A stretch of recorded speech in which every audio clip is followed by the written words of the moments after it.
છે કયા ગ્રુપનું છે, કયા ગ્રેડનું છે, આમાં કેટલા ટકા હિમોગ્લોબિન છે, પણ લેબોરેટરી એ નહીં બતાવે આમાં કેટલા ટકા ખાનદાની છે.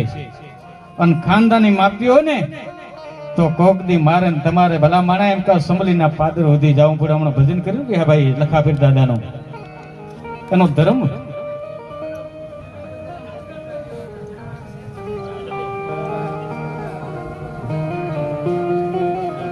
અમારા સાંસદ ગૌ સાંસદ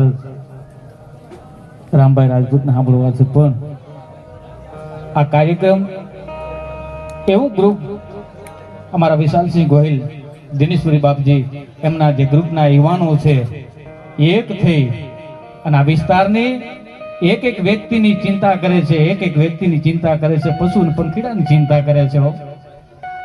અને એના માટે થઈ અને ધર્મનો થાંભલો બની અને આ વાવ થરાદની ધરતીની માલિપા આવડું મોટું ભગીરથ કાર્ય કરી રહ્યા છે.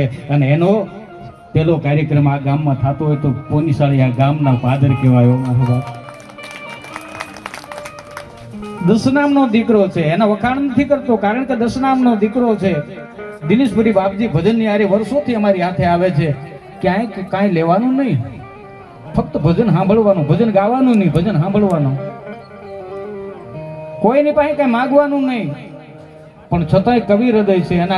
એની કલમે લખાય છે, ઘણા ભજન લખાણા છે. એવા વિદ્વાન મારા પરમ સ્નેહી મિત્ર દિનેશપુરી બાપજીની હાજરી છે. વર્ષો પહેલા દિનેશપુરી બાપજીએ બાબુલ બારોટને એક કલમથી લખી લખાપીર દાદાની એક નાનકડી વાત લખીને આપીને મેં વાંચી હતી. બાપજીઓ, દાદા લખાપીરે ગાયોના માટે થઈ અને પોતાના લીલા માથાના બલિદાન આપી દીધા. એની પાછળ શું, એનો ઇતિહાસ કેમ, એનું બચપણ કેવું, એની એક નાનકડી વાત. કારણ કે તમે નહીં સાંભળ્યું હોય પણ તમારી સામે રજૂઆત કરું છું, સાંભળજો મિત્રો.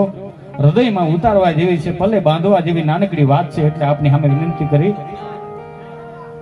દાદા લખાપીર 11 વર્ષની ઉંમર, વય નાની અકલ વધુ, ઉજળા જેના આચાર, પણ દેજે તું દાતાર, આ તો સમજુ માણસ સાંભળાવો. ગંગાજળિયો ગોહિલ મહાલમાં મળવાન માટે થઈ જાય. સવારનો પોર થાય, ભલે ઉગ્યા બાણ, બાણ તિહારા લઉં, બામણા મરણ જીણ લગ માંડ રાખજે અમારી કાસુપરા. હે હુરનારાયણ, હુરનારાયણ અંજલિ આપી. અને આમ દાદો લખોપીર 11 વર્ષની ઉંમર બેઠા. મામીએ કીધું કે ભાણા, હા મામી. તો કે બેટા વાસરું છૂટી ગયું છે એને બાંધી દો ને. અને તેથી દાદો લખોપીર એટલું બોલ્યા કે માં, હું રાજપૂતનું સંતાન છું અને ગવત્રીનું વાસરું છે એની માને ધાવે છે, એના દૂધને છીનવું તો મારો ગંગાજળિયા કુળને કલંક લાગે. મામી